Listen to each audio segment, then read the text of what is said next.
Bienvenidos al canal Ciencia, Historia y Deporte. Nuestros dos últimos mini documentales han tratado sobre las guerras mundiales. En este vamos a unirlos en un mismo vídeo, ya que quizás es más fácil entender su relación, aunque le hemos dado algunos retoques a la edición. No perdamos más el tiempo. Desde el canal Ciencia, Historia y Deporte, las guerras mundiales.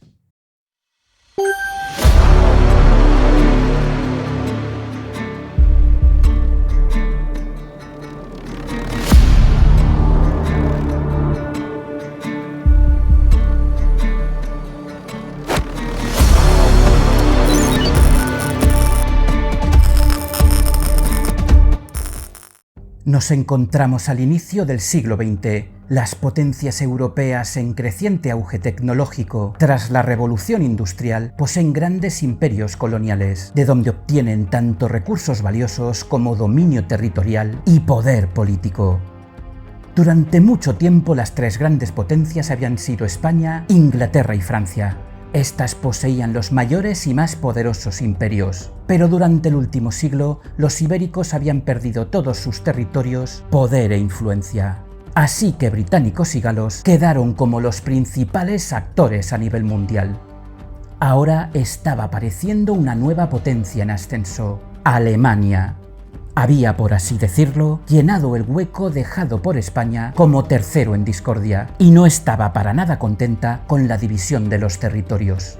Consideraba que había salido perdiendo, especialmente en África, muy rica en recursos naturales.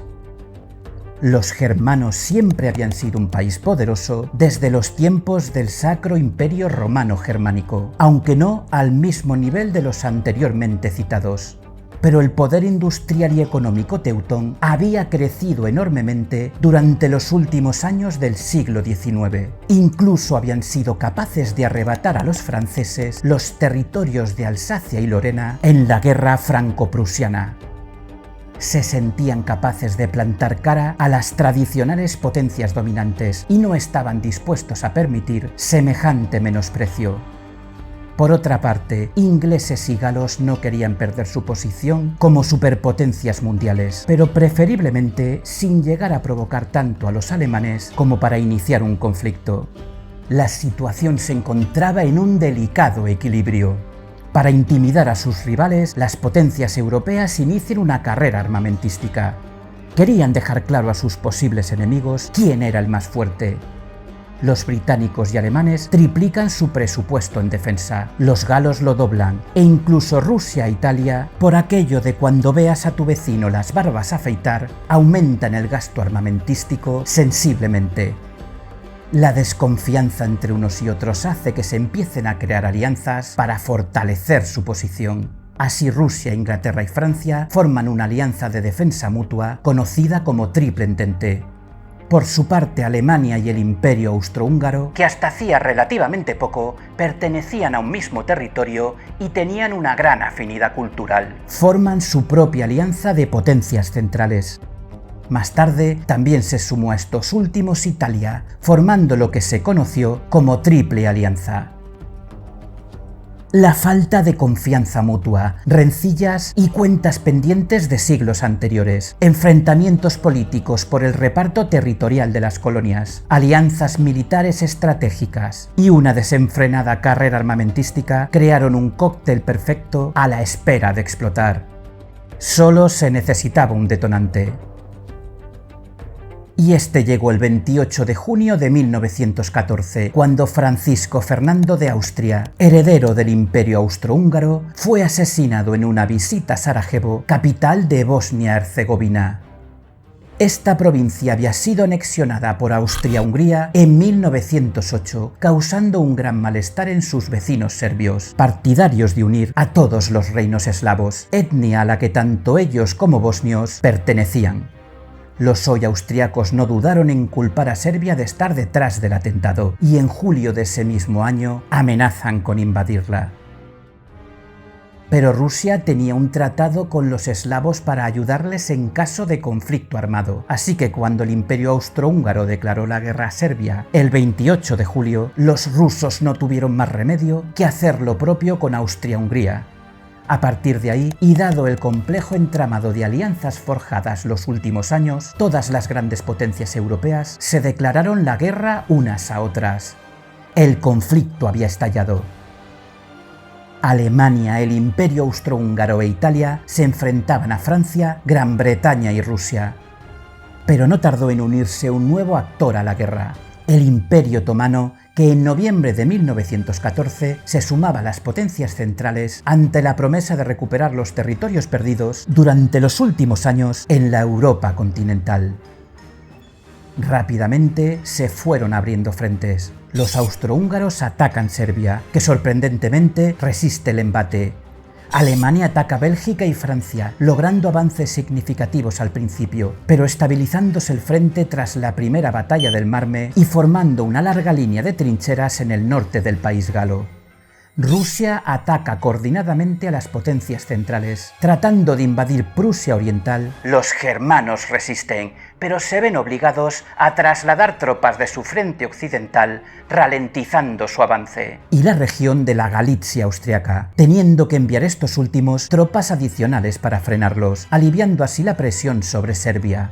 Los otomanos no se quedaron atrás y abren un nuevo frente con sus vecinos rusos para impedir un posible avance de estos hacia los estrechos del Bósforo y Dardanelos.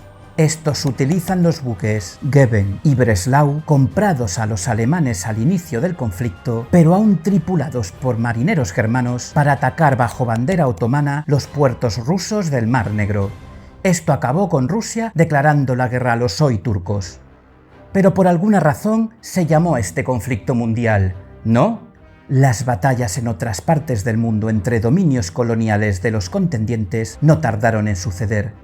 En el frente del Pacífico, Australia y Nueva Zelanda, por aquel entonces parte del Imperio Británico, atacan Samoa y una parte de Nueva Guinea pertenecientes a Alemania.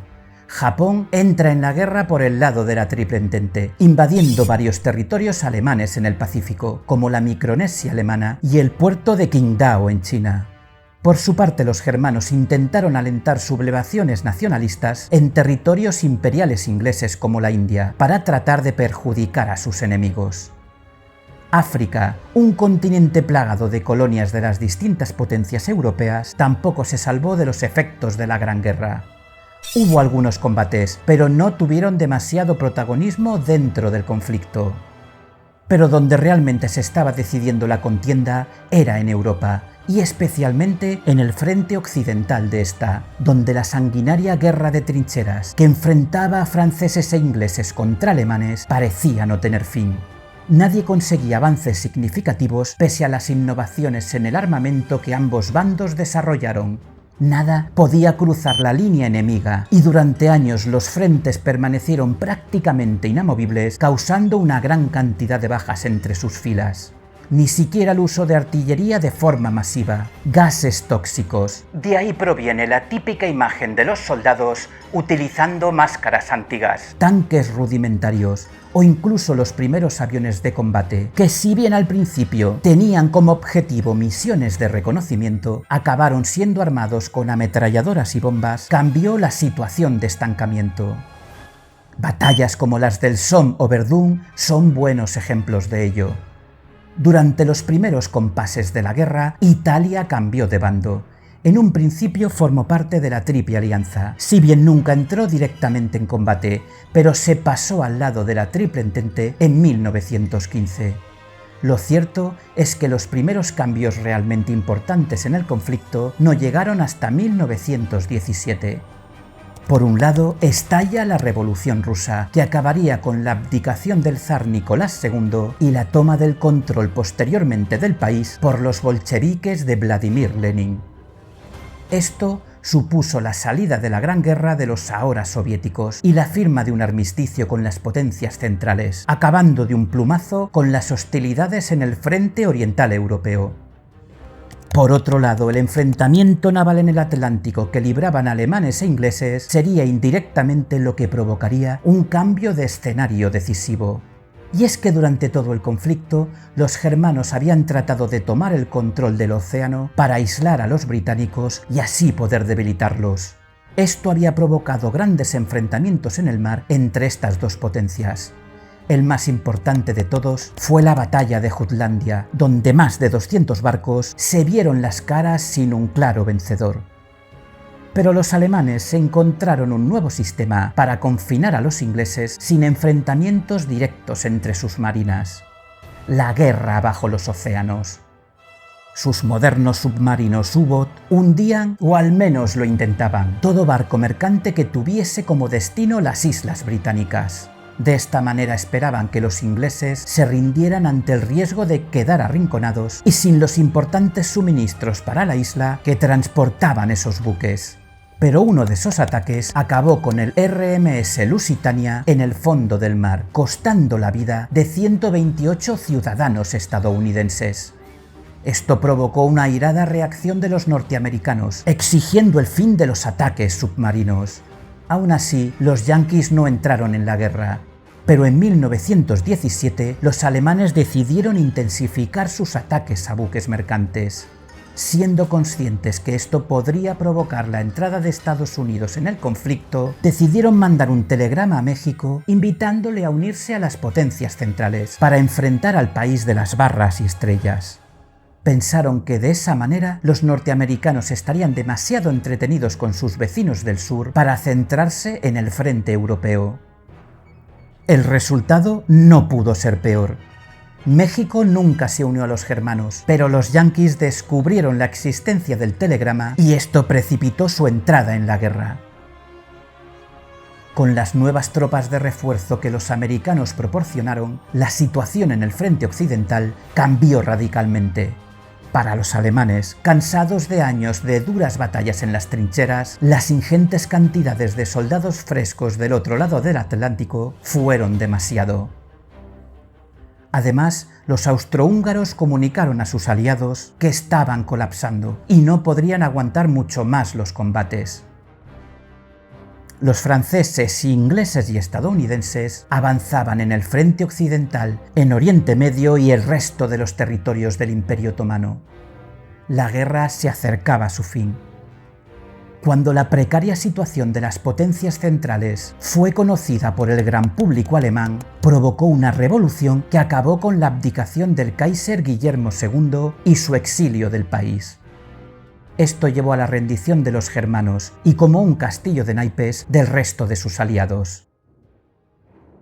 El 11 de noviembre de 1918, Alemania firmaba el armisticio en un vagón de tren con unas condiciones humillantes para los vencidos, que posteriormente fue ratificado en el Tratado de Versalles, poniendo así fin a la Primera Guerra Mundial.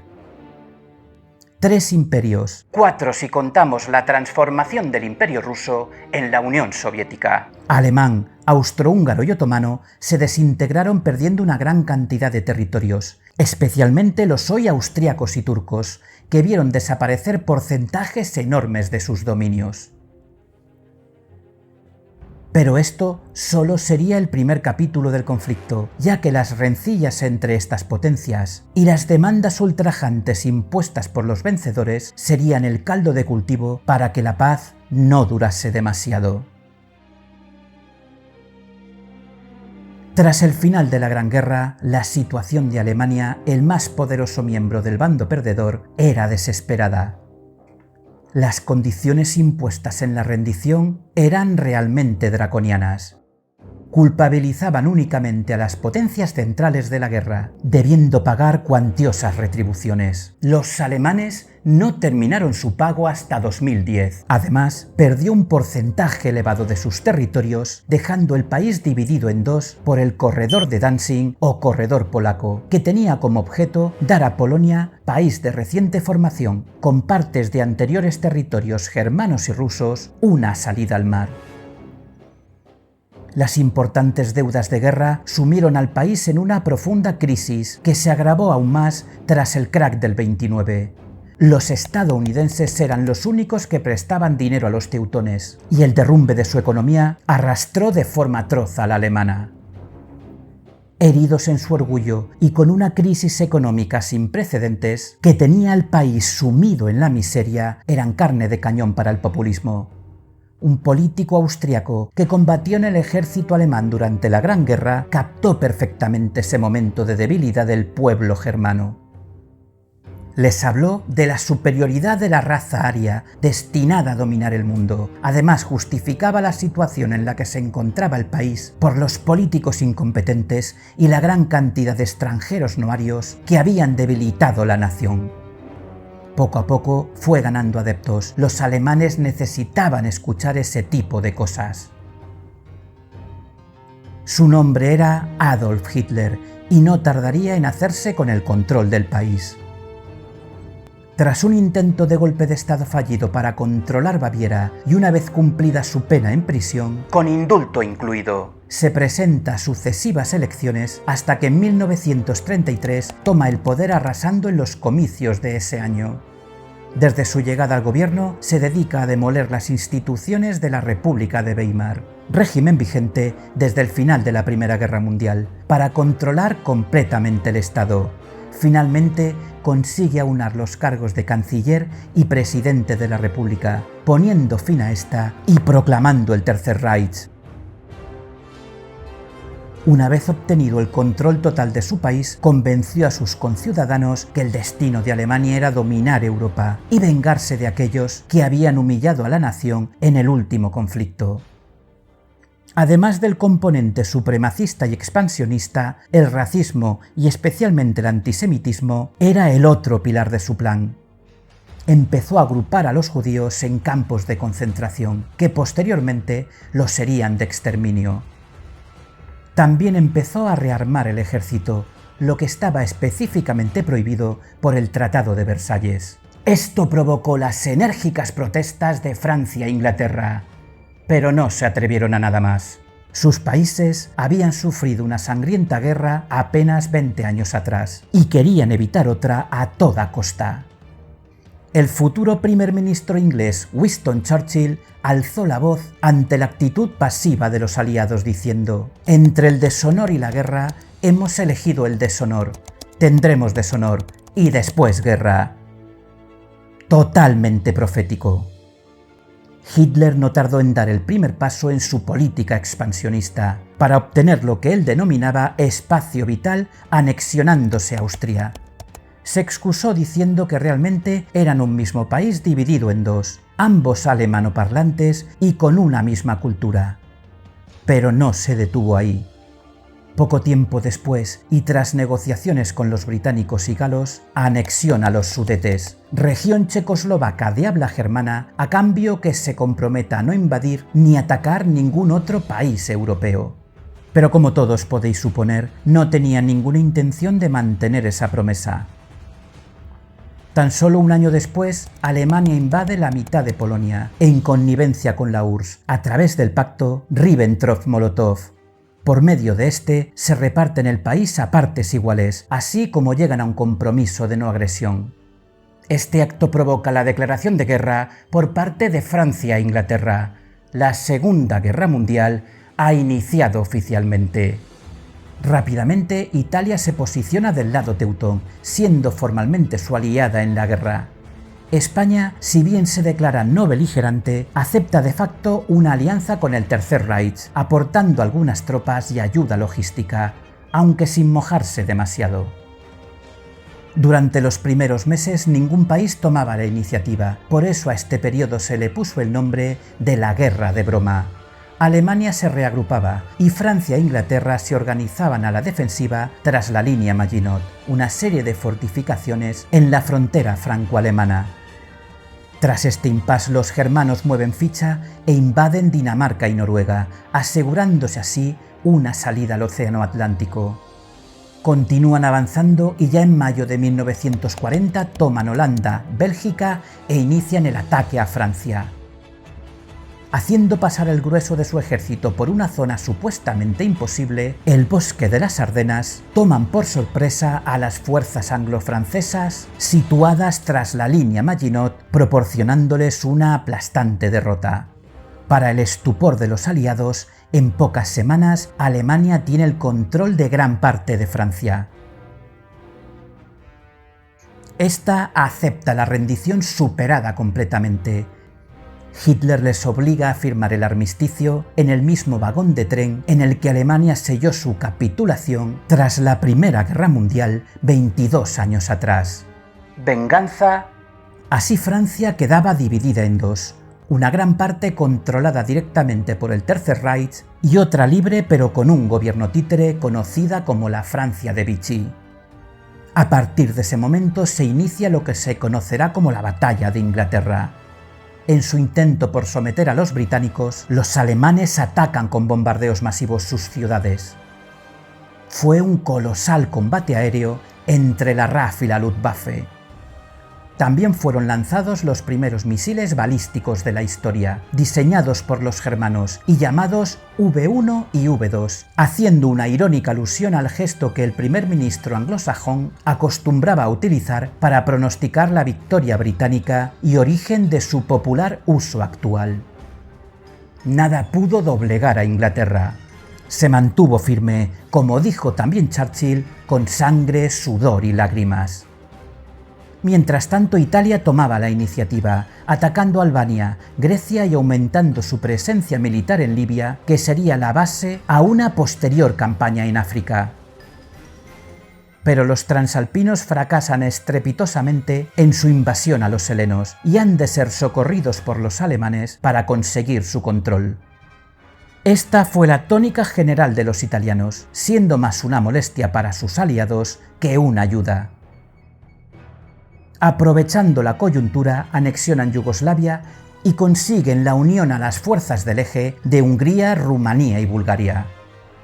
En ese momento, Hitler dominaba directamente o a través de sus aliados prácticamente toda la Europa continental. Era el momento de expandir ese dominio al resto de continentes. Desde Libia, controlada por Italia, se planificó una invasión a Egipto, protectorado británico, con dos objetivos básicamente. Por un lado, tomar el control del Canal de Suez, la puerta de acceso al enorme imperio colonial inglés, y por otro, controlar los campos de petróleo de Oriente Medio, asegurándose así el suministro para su monstruosa maquinaria de guerra.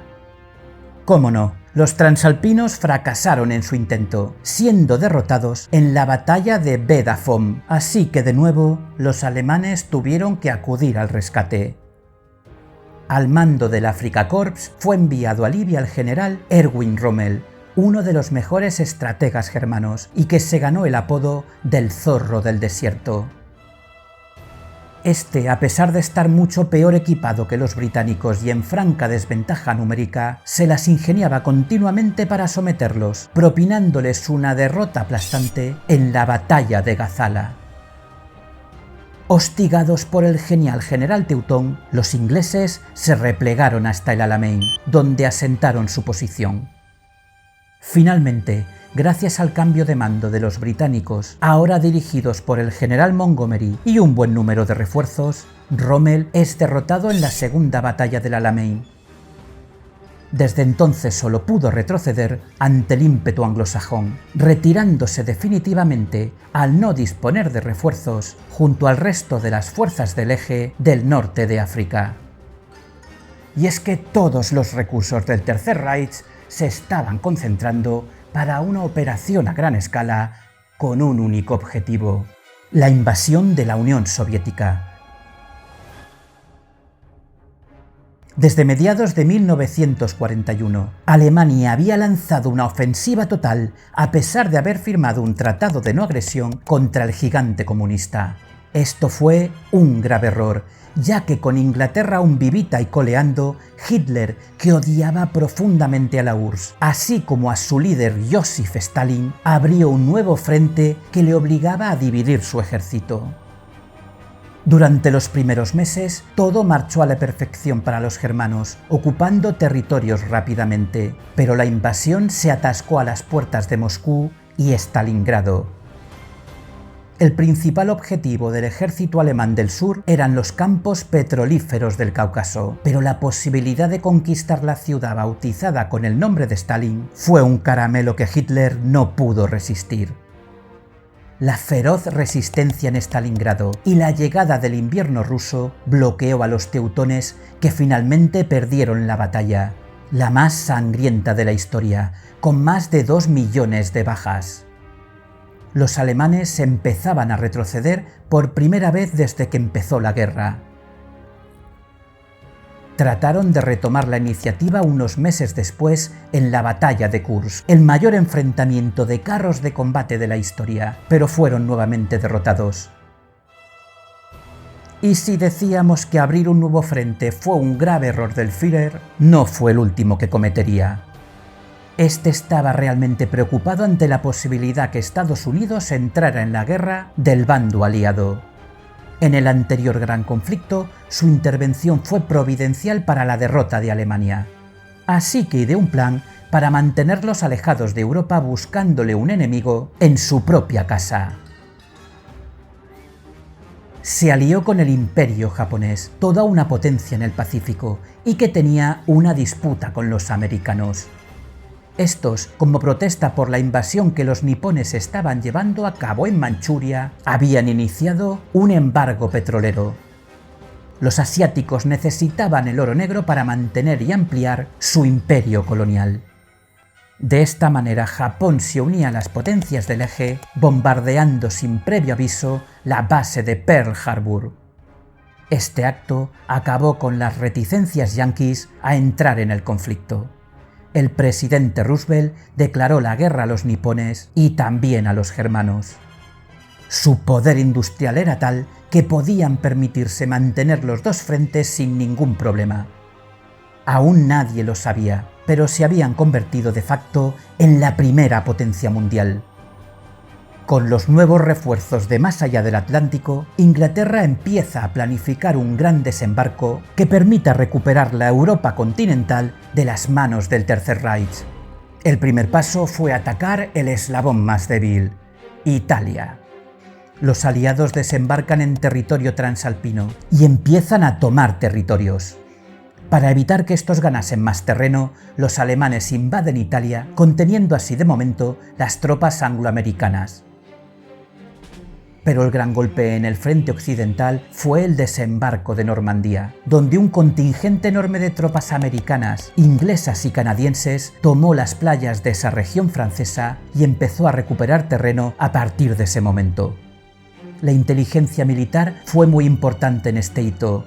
Por un lado, los aliados descifraron la máquina de codificación de mensajes nazis, conocida como Enigma, pudiendo leer todas sus comunicaciones. Y por otro lado, se llevó a cabo un elaborado plan que logró engañar a los teutones sobre el lugar donde se realizaría el desembarco. El Tercer Reich empezaba a colapsar.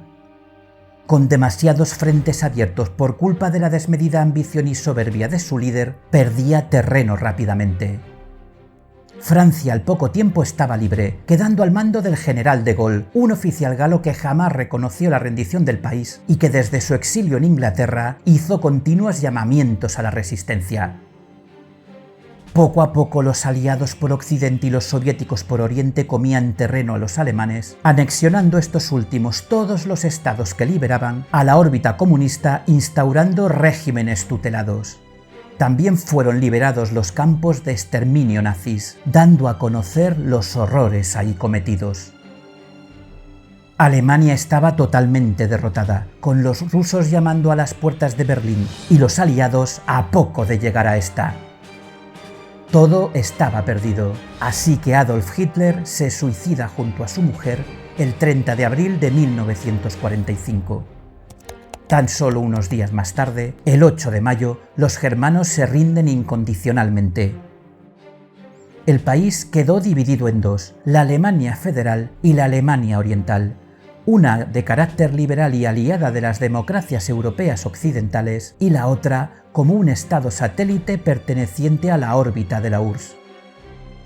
Esto simbolizó como ninguna otra cosa la separación que durante la segunda mitad del siglo XX existió en Europa por los dos distintos modos de entender el mundo entre los soviéticos y el resto de aliados, y que Winston Churchill bautizó como el telón de acero.